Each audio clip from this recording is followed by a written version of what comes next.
everyone, and welcome to WGBS TV Live, brought to you by SupermanHomepage.com, the #1 Superman fan site in the world. In this, our July 28th, 2020 show, we're going to be covering a range of topics, including Zack Snyder's new kind of black Superman costume. We're going to be talking about alternate endings for Man of Steel. We're going to be talking about comic books and so much more. We're also going to turn to you to get your questions and comments on any particular Superman topic you would like to discuss, and to let you know how all that works and how you can get involved in tonight's show. Let me introduce you to my co-host, waiting very patiently, sitting there as I do this spiel, Mr. Michael Bailey. Hey, Mike. Hey, that's me. Hey, how you doing, Steve? Yeah, I'm well. Did you have a good weekend? Not overly crazy watching social media explode over a digitally recolored costume? No, it was not too bad at all. It was. I kind of let it kind of go to the keeper and just did what I had to do, and worry about all the rubbish that happens on the side. Well, we're going to be talking about that a little later. And speaking of talking, WGBS Live is all about Superman, and because of that, we want to hear from the Superman fans that are watching us live right now on YouTube. So to do that, we usually try to, about halfway through the show, if we don't have too much going on, to take your calls. So how does that work? Well, it's pretty simple.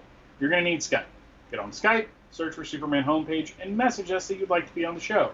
Now, a couple of things. One, message us. Don't just call. That can mess things up a little bit. And we're hanging on by a thread most weeks anyways. And if you listen to WGBS Live via an external speaker, please mute that before we take your call, because we are on a bit of a delay, and that can really screw things up. Yes, and if you are listening or watching this live via YouTube, we ask you to join in and chat with fellow fans and post your comments and ask questions, and Michael and I will keep an eye on those comments throughout the show, so get involved. But if you want your comment featured live on screen during the show, feel free to post a super chat, and all you have to do is click on the dollar bill symbol in the screen. Slider will appear on the screen. You decide on a dollar amount that you want to donate, and we will feature your comment or question on the screen. And a huge thank you to our sponsors and patrons, Douglas Meacham and John Patrick Van Pelt. Well, Michael, what about your weekend? How are you going during this crazy world we're living in? I actually had the weekend off, and nice. I didn't do a whole lot. I thought about trying to tune into the whole Justicecon, but I was like, I'm not really even paying attention to San Diego Comic-Con, and I'm trying to kind of relax because work's a little crazy right now. But like I said, every time I climbed onto Twitter or Facebook to kind of check things out, especially Twitter, it seems like Twitter was more active with this than other places. Everyone just started talking. At first it was, he showed the black costume. And I'm like, okay, are we going to see anything? Oh, yes, we're going to see a bunch of blurry screen caps. And it was just kind of weird, because I'm like, wow, we're really hanging on to just anything we can get right now, aren't we? Yeah, well, to bring people up to speed who might have been hiding under a rock this past weekend, Justicecon was this weekend-long celebration of the Snyder Cut of Justice League coming to HBO Max next year. And during that, there was a panel with director Zack Snyder himself, in which he spoke all about Justice League, his cut, made some interesting revelations, which we'll get to in a second. But the big talking point was the fact that they showed a snippet from the movie, which was the deleted scene that we'd seen previously of Superman coming to the Batcave and meeting Alfred for the first time. Now, the deleted scene that we saw previously had Superman arriving in his coloured costume, blue, red, yellow. The Snyder Cut of the film will feature the same deleted scene in the movie, but instead Superman will arrive in the black and silver recovery suit, if you like, that we're familiar with from the comic books, in which he wore in Returning from the Dead, except this is just a black and grey, black and silver version of the same costume that he wears normally.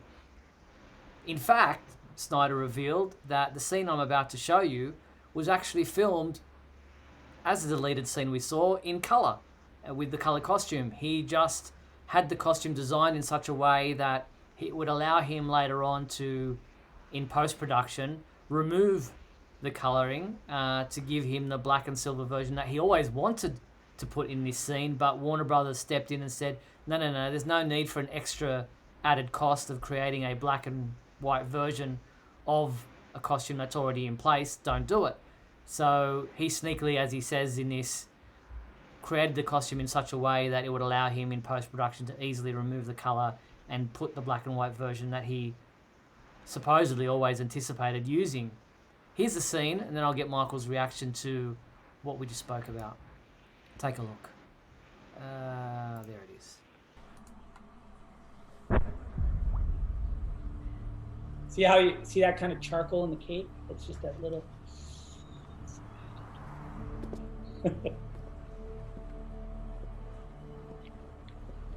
Assuming you're Alfred. There he is.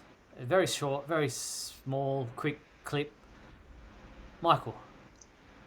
So, part of me has this weird nagging feeling that, once again, they're trying to trade on iconography that they didn't really earn.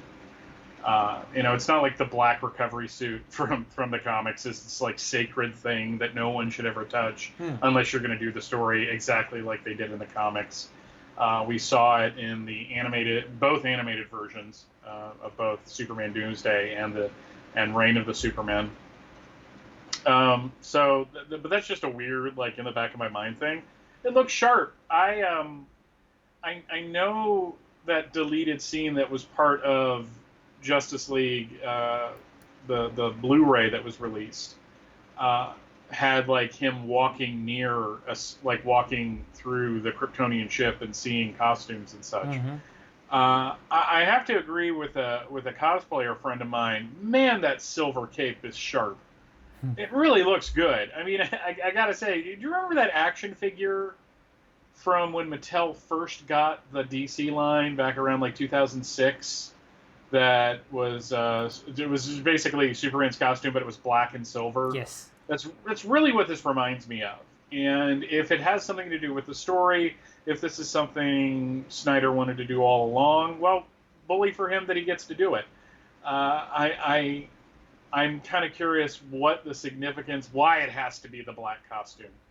But it's really funny that right after this came out, like all of these like other people recoloring the costume came out. Like now everybody just wants a black costume, and I just think we all need to calm down.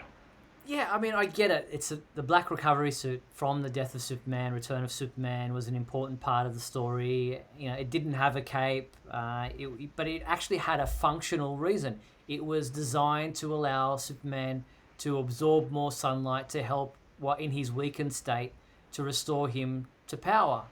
This is just doing it for the sake of doing it. It's fan service. Mm-hmm. So I don't really get that. Yeah, it's basically like having Doomsday in Batman v Superman, which, again, I'm glad, because the people that helped create Doomsday got a check. And anytime creators can get a little extra money from the things that they contributed to the pantheon of Superman, that's fantastic. But having him come back like this, it just seems like again, Snyder is wanting to trade on visual iconography that the story, to my mind, now it could be that when I watch the Snyder cut of Justice League, I'll be like, okay, he earned it, basically. But I don't think he earned the death in the way that he did. I think he rushed that. And I will always feel that way. I will always feel that they needed a film between Man of Steel and Batman v Superman. It would have gone over much better for me personally if that's how it would have gone. I don't think I would have liked it anymore, but at least it isn't, okay, we created him, everyone loves him, no, everyone hates him, and now he's dead. And it just seems like a big, huge waste of time.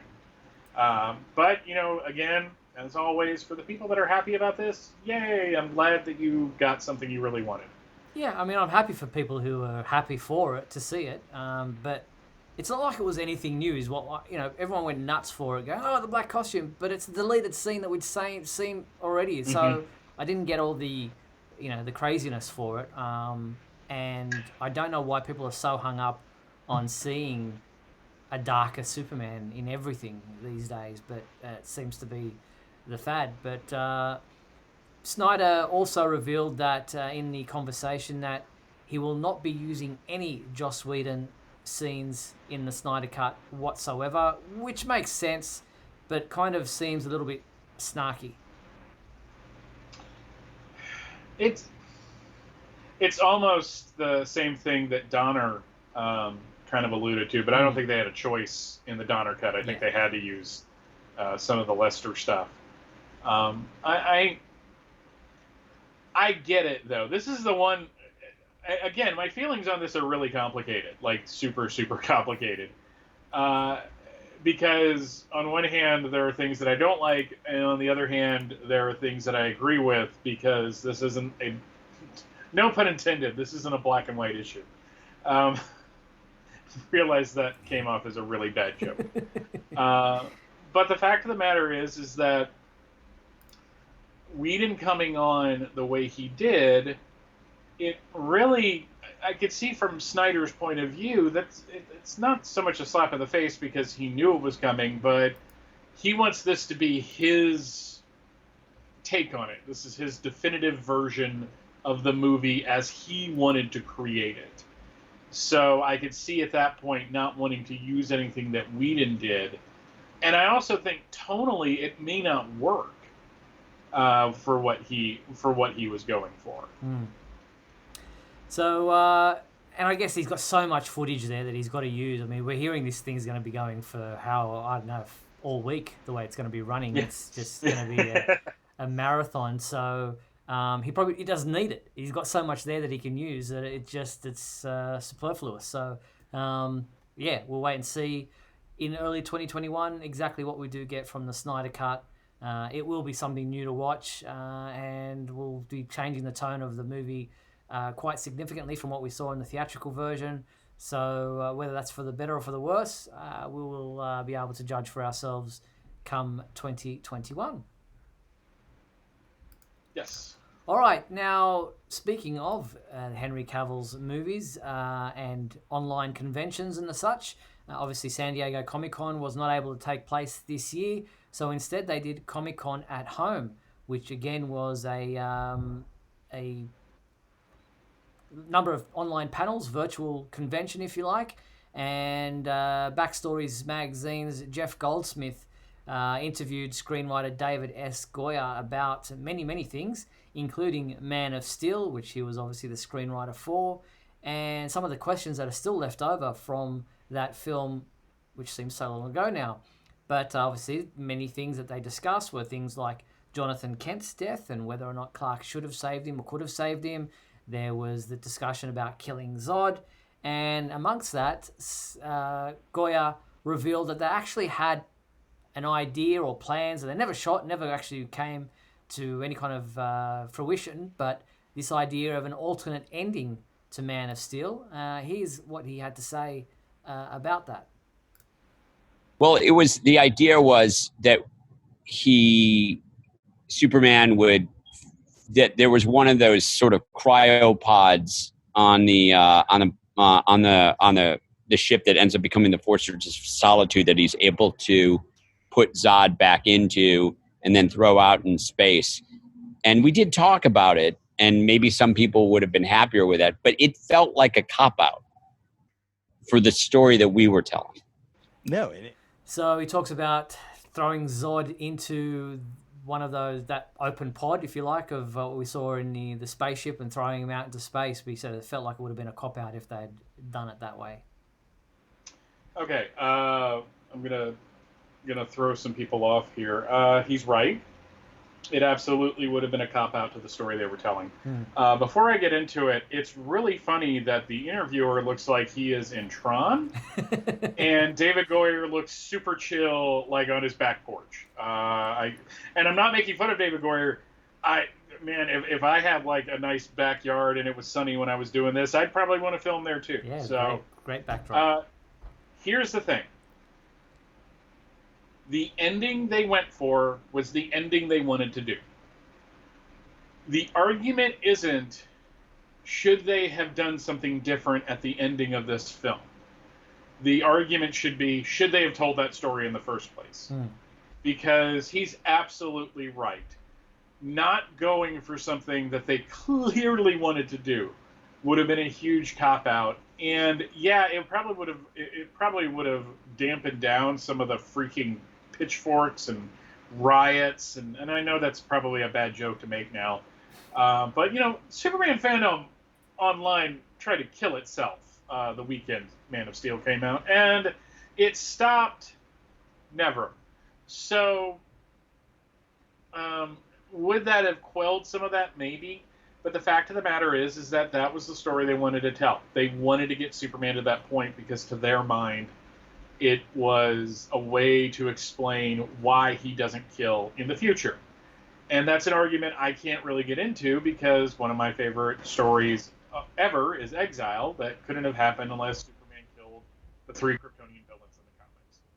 So he's absolutely right on that. I'm gonna play completely fair with David Goyer in this because this is the most reasonable I've seen of Goyer quotes in a very long time.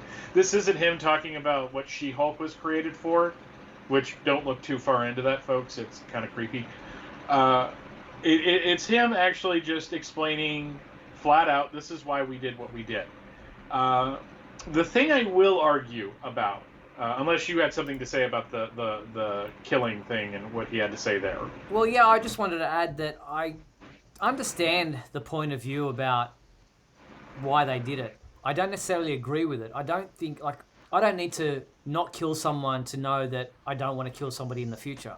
We all, you and I, know that killing is bad and that's not something we ever want to do. And it's not a decision that we have to kill someone first before we come to the decision that, no, I'm not doing this again. Yes, we are not superheroes who are forced into this situation where we are, you know, saving lives and, you know, stopping alien invasion. So that's probably not an unfair comparison. I still think Superman can have that. And to be fair, in a Man of Steel movie, he did show a lot of remorse. He didn't want to do it. Mm-hmm. It was not like, I'm going to kill. Oh, I shouldn't have done that. I'm not going to do that ever again. He was reluctant to do it from the very beginning. And one thing that angers me about people's reaction to Man of Steel, and I'm seeing some comments in the chat now, is about the family. The family that Zod was, you know, about to incinerate with his heat vision are nobody, but they're everybody. That's the thing. Yeah. It's not that family. That family is indicative of the entire human race, and Zod using them as an example of, you know, I'm never going to stop. I'm going to kill everybody, starting with this group of people. And so it's not that family, if they'd been killed, would it have made all right for Superman to have killed Zod after he incinerated that family? They're just an indication of what Zod would have done to everybody. And so, and it was kind of poorly done because Superman stopping his head is not going to make his eyes not move if he wanted to. It was not like Zod was at the very edge of his periphery trying to kill his family. Yeah.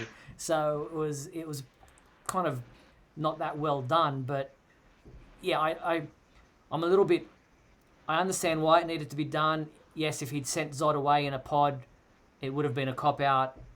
I didn't like it when I was sitting in the movie seeing it, but I understand it now, and I kind of feel like, yeah, you could have done this better, or you could have not done this at all, but I understand why it was done in the first place.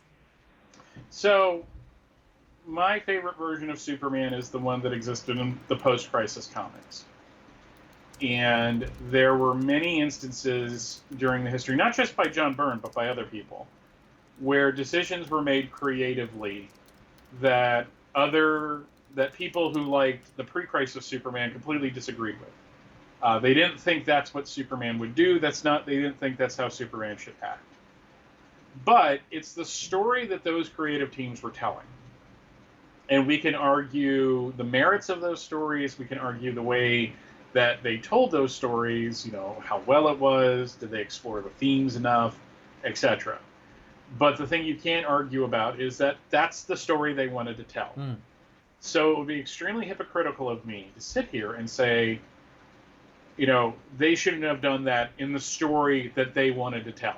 in Man of Steel. Hmm. Similarly, the way they portrayed Jonathan Kent. Now, this is the little more nuanced thing for me, because my reaction to this was, well, you could have made that a little clearer in the text. So everybody freaked out when the trailer hit and Jonathan Kent said, like, was I supposed to let those people die? Maybe. Everyone freaked out. That's not what Jonathan Kent would do. That's not what Jonathan Kent would do. And in the movie, it looks, to a certain perspective, and I kind of count myself among this, is that Clark should have saved his father, and that Jonathan Kent just waved him off, and Jonathan Kent died to prove a greater point. Now, here is where they aren't as clear as they could have been. Goyer, in this interview, says that, to their mind, what Jonathan Kent was saying was, this is such a monumental decision, you need to make it when you're mature enough to make it. Yes. That's fair. That is not what I got from anything that they did. And the way they structure the movie is that conversation happens later. So what I guess what the filmmakers are trying to say is, oh, you see this, now you see why that dumb thing that happened before happened. And my point is, the greater lesson of Jonathan Kent's death is he can't save everybody. Not, I can't, when I reveal myself, it's got to be at the right time, so I'm going to let my dad die? It's just, like, everything about it doesn't feel right. But if they had been slightly clearer, and this is the thing about Man of Steel that always gets me, is that David Goyer in Batman Begins and The Dark Knight did everything he can in that script to kind of spell everything out in excruciating detail. He did the exact opposite of Man of Steel. Yeah, It's like, what was the Codex? I mean, I have no idea. It's all of Kryptonian. How does that work? Doesn't matter. So I think this would have been the point where, okay, I appreciate that you think I'm smart enough to figure this out. You're not being clear enough about this point. If he had had that conversation of, you need to make this decision when the time is right, when he said, you are my son, it would have at least made that scene, no, it wouldn't have made it better, but at would least have made it palatable. It would have explained it more. Yeah. Larry in the comments is saying that the end of Man of Steel, Superman is devastated to have killed, but the beginning of BVS, he kills a terrorist by smashing him through the walls. We don't know that he necessarily killed, and I think in the extended version they went to great lengths to prove that Superman definitely didn't kill anybody, especially those people that he was assumed to have killed, that was actually killed by Lex Luthor. Yeah, it's this is where the arguments really break down for me. I mean, I'm not trying to be a gatekeeper of what arguments should and should not happen about these movies. But just for me personally, I'm tired of the should these characters kill arguments. Because to me, the matter is settled. I don't think they should in the way that they did in these films. Other people are fine with it. We need to move on from those points. Yeah. And, speaking to Goyer, this all brings up again, at least it's not like this is random. I mean, this is a Comic-Con panel. These things happen at cons. This is actually, I think, what conventions are for. They're for fans to interact with the creative types that they like and to get these questions answered. Yeah, for sure. So I appreciated him explaining it.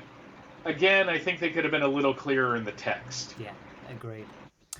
All right, still staying with the movie side of things, we had some sad news this week with the death of Annie Ross, who played Vera Webster in the movie Superman 3. She was a sister of Ross Webster. She was, to many a Superman fans, nightmare, turned into the cyborg, if you like, by the supercomputer created by Gus Gorman. I'm going to play that scene now, just to give you some more nightmares.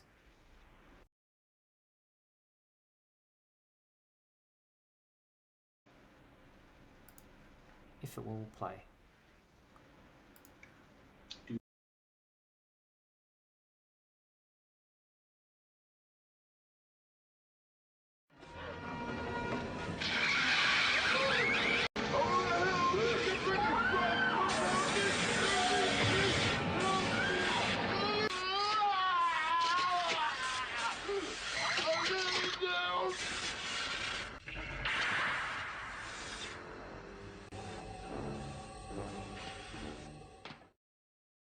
So there you have it. That was the scene of Vera Webster being turned into a cyborg nightmare by the supercomputer. And yeah, she died aged 89. And while us, the Superman fans, really only know her as Vera Webster, she actually was, from a very young age, singing and dancing and acting, and became one of the most dynamic jazz artists of her generation. And she died in Manhattan on July 21st. Suffering from emphysema and heart disease, and we give our condolences out to her family and friends. Yeah, I read that, and I was just like, she was what? Yeah, I had no idea. I mean, and it's not like, oh, she can only exist as Vera Webster, his sister, his baby sister. But I was just like, wow, that's cool. I just like, look at that. Like, to us, she's this thing. But she had this whole other career that I think most Superman fans probably just aren't even aware of. Yeah, no. So that's pretty cool. Yeah, I mean, it's sad. I mean, we to be fair, we lost a lot of people this past week or so. Like Regis Philbin died over the weekend. Mm-hmm. That was weird. It just seems like, I mean, and I know we're in the middle of a pandemic, so this isn't too much of a shock. But still, it's just like, wow, can death slow down for a day or two? What's her name? De Havilland? What was her first name? Olivia De Havilland from Gone with the Wind. What was she, 104 or something? That's a pretty good innings. She was 104 years old. That's a death is always a tragedy, but at 104, there's just like, wow, at least she apparently, she'd seen a lot in her life. Yeah, I was about to say, so if she was 104, she was born in 1906. Good Lord. Or no, 104. Sorry, my math isn't strong tonight, folks. 1916. 16, yes. So I was watching that scene. Not that I'm trying to make light of Annie Ross's passing, but I'm watching that scene, and if you tweaked the plot a little bit and had it that the AI they create is Brainiac, that could still be a pretty good film. Yeah, I mean, you take out half the comical. Yeah, no, that's what I'm pointing. Like have Don Cheadle play, Gus Gorman, and it's more of a, have comedic beats, but it's more of a serious role, and Ross Webster just ends up being this complete ineffective person. Wasn't even really the one behind it. It was just Brainiac using Gus Gorman to create this computer so he can try to kill Superman. I mean, that would work. Yeah, for sure.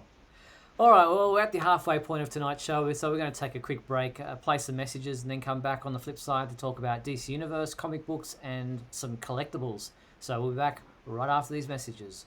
Don't go anywhere.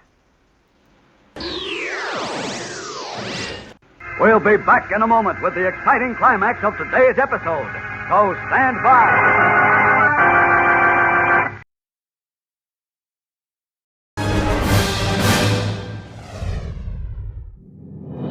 Look, up in the sky. It's a bird. It's a plane. No, it's SupermanHomepage.com, the #1 Superman fan site in the world. SupermanHomepage.com, covering the world of Superman from the 1930s to today. News, reviews, rumors, and reports. SupermanHomepage.com for all your Superman comics, TV shows, movies, cartoons, radio shows, and more. Everything you ever wanted to know about the Man of Steel and more. SupermanHomepage.com. Thanks, Superman Homepage, for all the support over the years. I really appreciate it. I'm Matt Bomer. I'm the voice of Superman and Superman Unbound, and this is the Superman Homepage. Right here on Superman Homepage.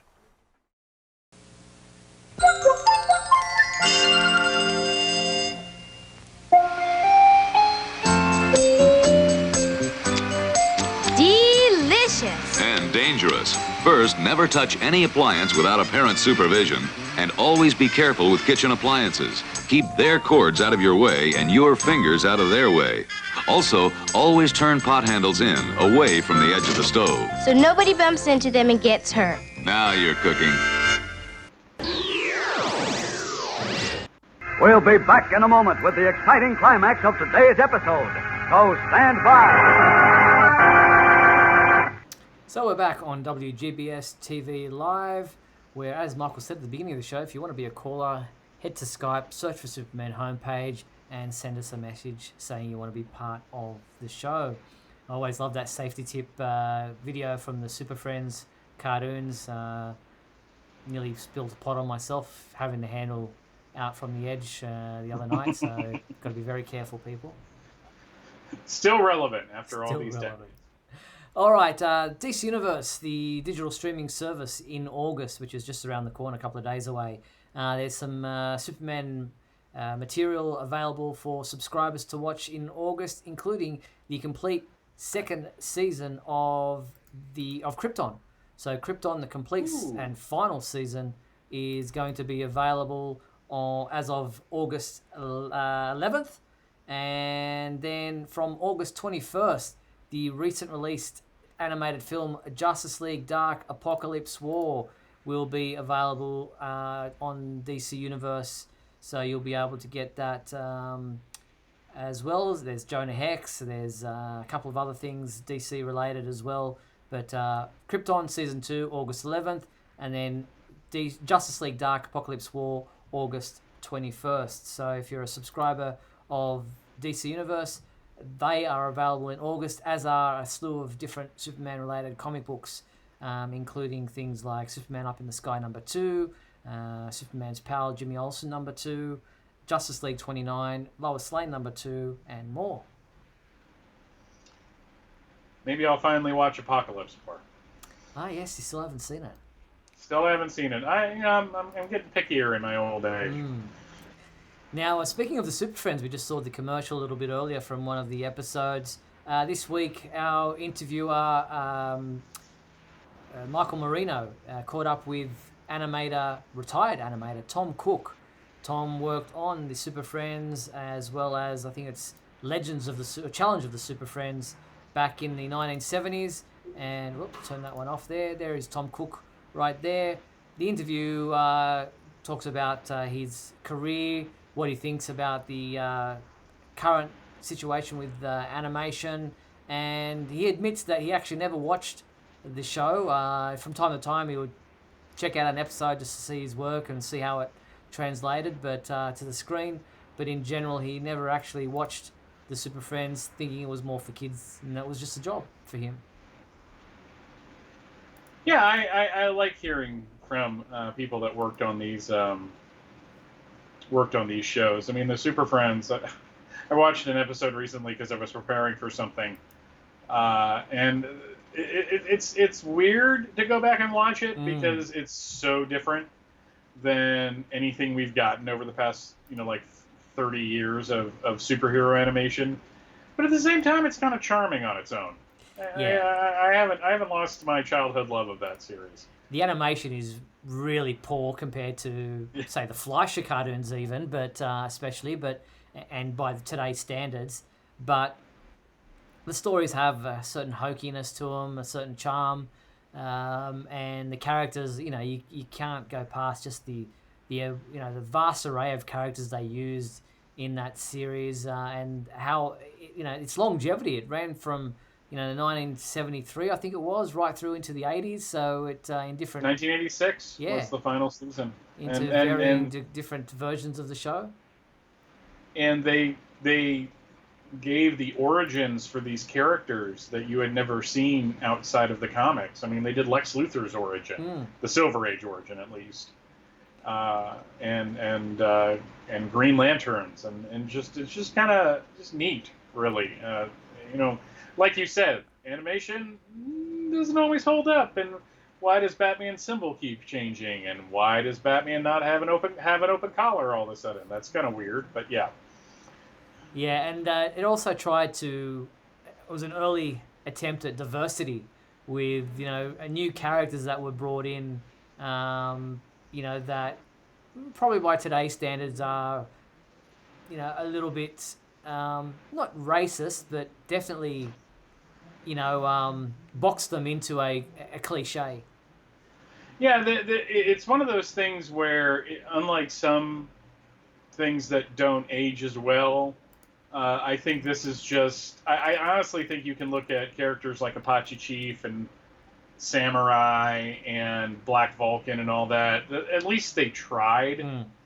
Everyone talks about, oh, they were the diverse characters. Yeah, because everyone else was white. So we're trying something different here. Yeah, exactly. That was Super Friends, the interview with Tom Cook. Check it out at our website. All right, well, it's the last Tuesday of the month in July. We are due to do our regular monthly segments, so let's get into the big question segment of our show, and here is our intro. Let's start with the big question. So, the big question for last month, what was it, Michael? Do you have any concerns about the upcoming Superman Man of Tomorrow animated movie? And our first response came from Ron Crosby, who wrote, not really a concern because, let's be fair, it's all subjective. But as I said when I saw the stills, I just don't like the art animation style. Even after seeing the trailer, I feel even stronger that this just won't be something I get. Other things I'm not really happy about is the return to the trunks. Relax, people, it's just an opinion. But on top of this particular look, it's just odd with that belt. Then there is Lobo and MMH in it. Feels Martian Manhunter. It feels strange to me. I'll watch it before deciding if I buy it. No, fair enough, Ron. You've got reasonable questions there and doubts, and that's kind of a very sensible approach, which is rare. Yeah. Stephen Marshall, he wrote in saying, "Hi guys, I guess if pushed about a concern, I do want to know if this is leading to more animated films in this style, and is it the relaunch of a new universe or just a standalone? They don't seem to have been very clear on that. I'm okay, whatever they decide, but I would prefer these films to stand alone, as I think that's when we get the best content. Still, the film looks fantastic, and I can't wait to see it." Well, thank you, Stephen. That's another reasonable response. Stev wrote, and I'm assuming that's how you pronounce it, Stev, the animation looks a little disjointed. I noticed it during the parts where Clark talks to Manhunter, the way his head moves, very stylized and obviously on purpose. Just wonder if it just takes some getting used to. The heat vision was cool, though. Yeah, the animation style, or the art style, does seem to have gained a lot of attention. It does have a particular look about it that's unique compared to what we've seen from other Superman animated films. I don't yet know what they decide to do moving forward if this is a standalone. I think they'd be loath at this point in time just to restart another storyline. They might go with a lot of standalones to begin with. Yeah, I having a universe is appealing because then you can garner an audience. I'm wondering if they're going to do this. I mean, they dropped the trailer today of the very choose your own adventure-esque idea that is Batman Death in the Family. And I'm wondering if that's associated with another film, but it still feels very standalone. So I'm kind of curious, like you, if they're just going to do a bunch of standalone, and if we're going to get like another. We just had a Wonder Woman movie. Are we going to get a Flash? Are we going to get a Green Lantern? Are they going to do a new version of the Justice League? Or are they going to just continue adapting like other stories? Like, are we finally going to get a Kingdom Come movie? I think everybody would be on board with that one. For sure. And as Venkman says in the comments, it does have a very Archer style and type of feel about it. That's not winning me over. It's not that I don't like Archer. Just Archer is a very specific type of animated series, and it's a comedy. And more than that, it's a satire. And I don't know if that would do well in a straightforward type story. No, but the art style does evoke that kind of style.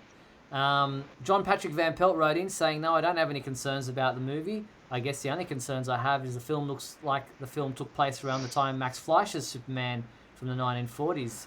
Anyway, I'm looking forward to seeing it since Glee star Darren Criss is playing Superman, which I can't wait to see, or probably hear, the full movie on Amazon Prime when it comes out. Yeah, I'm looking forward to Darren Criss too. From the Music Meister to Superman is just but a step. All right, so there are the responses. Thank you to everyone who wrote in. What is our new big question for this next month, Michael? Okay, thankfully you picked a question that can absolutely not garner any controversy. Not whatsoever. Superman and politics, where do you stand? Yeah, I mean, it's a controversial topic because a lot of fans want politics out of their comic book and movies and out of their comic book characters altogether. It's never happened. It's always been there ever since the very beginning in 1938 in Action Comics #1. Superman goes after, political figures and things like that. But where do you stand? Do you like politics in your comic books, in Superman comic books especially? To get involved in the big question segment of our show, head to the Superman homepage website. Under the contact menu, you will find the big question feedback form. We will read out the responses for this question at the end of August. All right, and we will give our feedback on that when we come back to this question at the end of when we have your responses. But let's move into end of August, which is either a month or 7 years away. I'm not quite sure how that's going to work out. Let's go to the super secret soundbite segment of our show. Only one thing alive with less than 4 legs can hear this frequency, Superman, and that's you. All right, well, the super secret soundbite from last month came from the pilot episode of the Supergirl TV series. Let's hear it again to remind everyone of that sound. I know I'm not your mom, sweetheart, but you're safe here.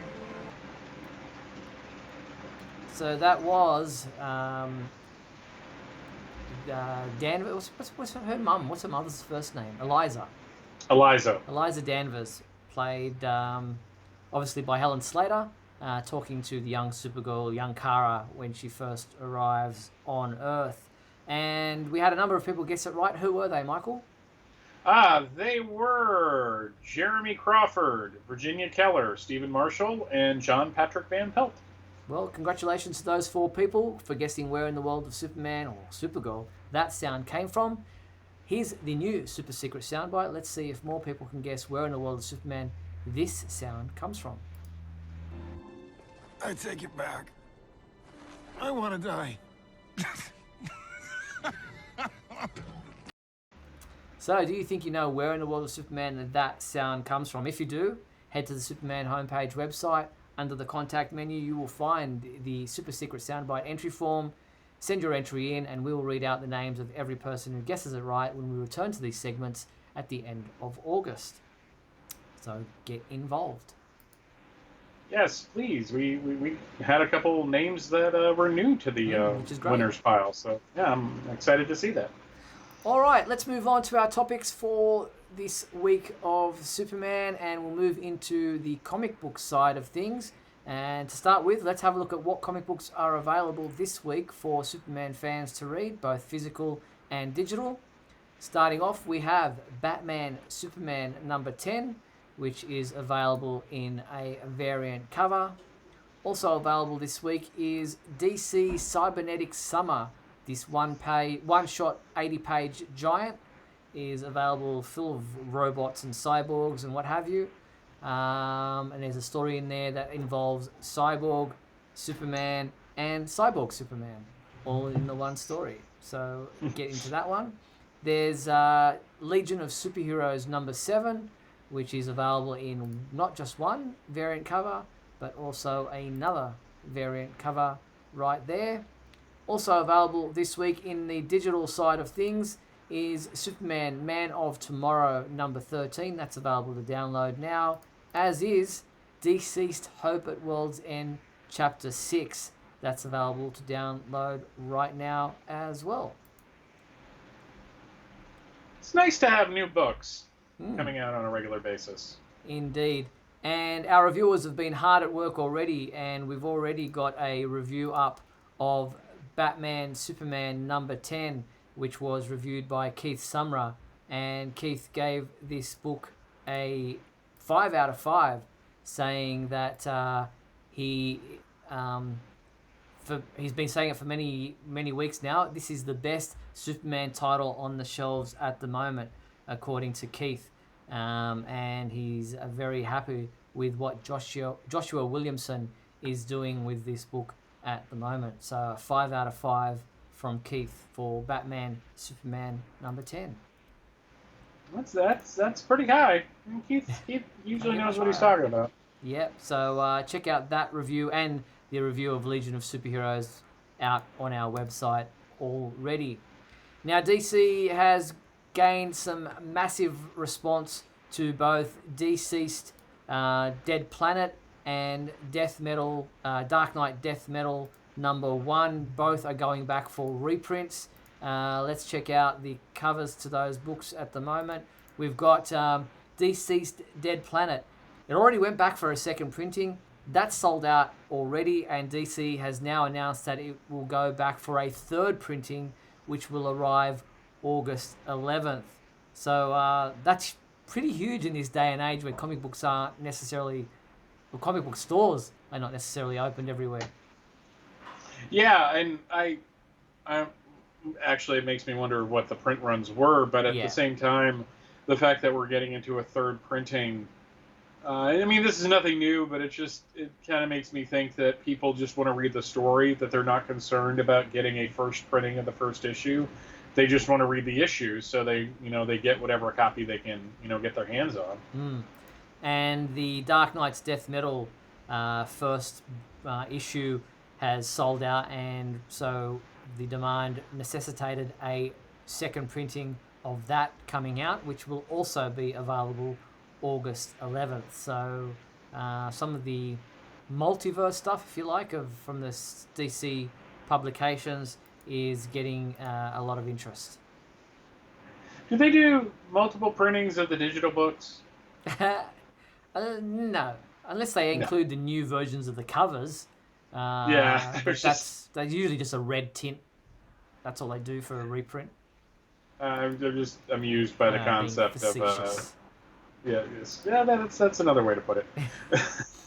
All right. Well, DC is still reaching out to readers in a number of different age categories, and they've partnered with the makers of an app called Caribou, which I've never heard of before, but it's a activity-based video calling app, and this now will have up to 77 kid-friendly DC titles available on the platform, which is directed at kids aged 8 to 12, and it's an interactive reading and video calling app, and will keep kids educated and engaged and connected from a distance with free content for new users all summer. Interesting. That's a cool thing to do. Yeah, it's I don't know if if it's just comic books available on this platform, or if they're interactive, or if they have some kind of activities included with them. But it's free access to for the time being. So I'd say get into it if that's an app that you're familiar with. Mm-hmm. But it's good to see DC reaching out into other areas, especially for the younger audience, because I think if you can grab a kid aged 8 to 12 when they're in that phase of their life where they really get to love reading, you can create lifelong fans. Yep, absolutely. Everyone wants to chase the kid market. This seems like to be a good way to do that. Yeah, for sure. All right, as I mentioned before the break, there's been some really interesting new collectibles available. Now, I've heard of Christmas in July, but we are at the time where you can start pre-ordering items for the real Christmas in December, and Funko are now taking pre-orders through Entertainment Earth for the DC Holiday Superman with sweater pop vinyl figure. There it is, dressed in the Santa Claus costume, ripping open his shirt. There's a shirt rip for you, Michael, and he's got a Superman sweater with an S symbol underneath. So I'm a little mad at Funko right now. Yeah. I tried to find the Cyborg Superman Pop that was being released with through Target. It is hot right now where I live. So between that and there being, a pandemic, I don't want to be running all over creation for something. I just happened to be near Target the day they were supposed to come out. And in addition to the area where the pops were kept being about as organized as a septic tank, it just wasn't there. So I'm like, okay, I'll go on the Target website. Can't order it through the Target website. Friend goes, hey, check out eBay. They're kind of reasonable. I hop on eBay, and they're already going for like $30, $60. Wow. So I'm going to have to be patient and wait for the demand to drop and prices to drop and all that. I just wanted a Cyborg Superman Pop. I don't buy a whole lot of these. This hopefully will be easier to find. I think it's adorable. There's a T-shirt that's also associated with it, which I thought was kind of cute too.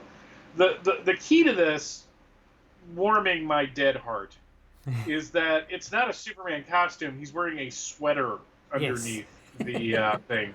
So, and I mean, just everything about this just makes me happy. The only problem I'll have is, do I keep it up like year round, or do I only put it out like, November, December? Yeah. And as I look right beyond, behind the camera, I see that I still have my Wayne Boring Superman stocking out, which I just never put up. So maybe I would keep it out all the time. Yeah, well, this is only $10.99 US, so I don't know if that's the usual prices there for them, but it seems pretty reasonable, and it's expected roughly. It's expected to ship in October. So pre-order now through our website via Entertainment Earth. Get to it. It's such an epic name for a store. It's like Entertainment Earth. Yes.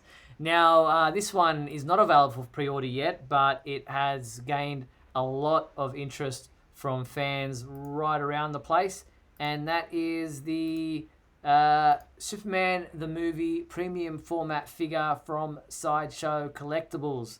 This, featuring the likeness of Christopher Reeve, obviously, was unveiled during their week-long 2020 Sideshow Con, this online event, and the premium format figure will be available for pre-order in the near future, so we will keep you informed when that happens, and I imagine this one will have a premium price for a premium format figure.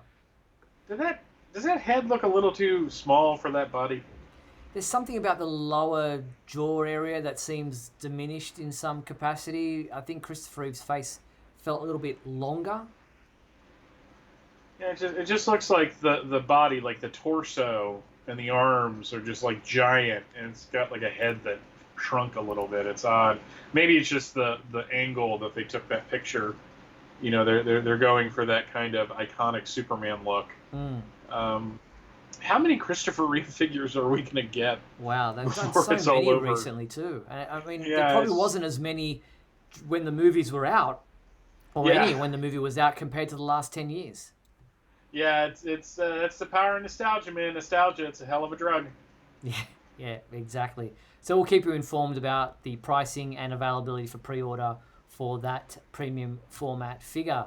But this one was really cool. From Royal Salinger, they are coming out with an Action Comics #1. We are definitely frozen. We're back. Apologies. Yeah, we froze there for a second. Hopefully we're back now. John just commenting quickly there on the likeness of Christopher Reeve for the statue, says it just looks exactly like him. There's very much a likeness, but with this particular statue here, as I said, this is the gilt bronze version. But the interesting thing about this is that the unfortunate vehicle that Superman is smashing there also comes, you can actually take out the chassis and the motor, and it comes apart, which is an interesting extension of what you can do with such a thing. But there is a video that I want to show you of the whole thing in a turnaround version, and here it is. Where is it? Let me hide this topic. So here is the... There it is in its 3D glory. This is the standard version, the pewter collectible, available between September and November this year.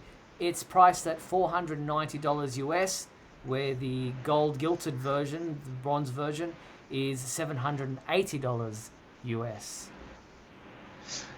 Wow. I mean, it's so cool, but that is so expensive. That is pretty expensive, but very cool. And as I said, the chassis and the motor come apart and in great detail. But that is an awesome collectible. I love it. Mm-hmm. Yeah. So there you have it. That is available to pre-order now through our website as well. As I said, $490 for the standard version, $780 for the gilt bronze version. But also, if you're a Bugs Bunny fan, the US Postal Service have a Bugs Bunny selection of stamps, and you can check out the... get rid of that for a second. There is Bugs Bunny sheet of stamps, and one of them is the Super Rabbit from the cartoon from Warner Brothers from 1943, and that is available from USPS.com. Controversial opinion. I really have lost my love of Bugs Bunny as a character. Oh no. Don't say that. I already did. It's too late. It's late. on video too. It's going to be Yes. on YouTube. That's what's going to piss people off this week. That's for sure. All right, well, we're at the end of the show. Before we do sign off, I'd like to thank everyone for tuning in to tonight's live episode of WGBS TV. I want to thank everyone for their comments on the YouTube. Thank you for your super chats. And thank you to our sponsors, Douglas and John. We appreciate your support. And if you want to support the Superman homepage, head to patreon.com/Superman homepage or join our YouTube channel and become an official member with different levels of perks. And thank you to my co-host, Mr. Michael Bailey. Thank you, Mike. Oh, pleasure as always, Steve. Now, the Superman WGBS TV Live will be available on the Superman homepage website and our YouTube channel for forever. It's available if you missed out on part of the show. You'll be able to check it out. We do need a Bibbo impression from Michael. Yes, I agree, Venkman. Thank you, Michael. Thank you, Steve.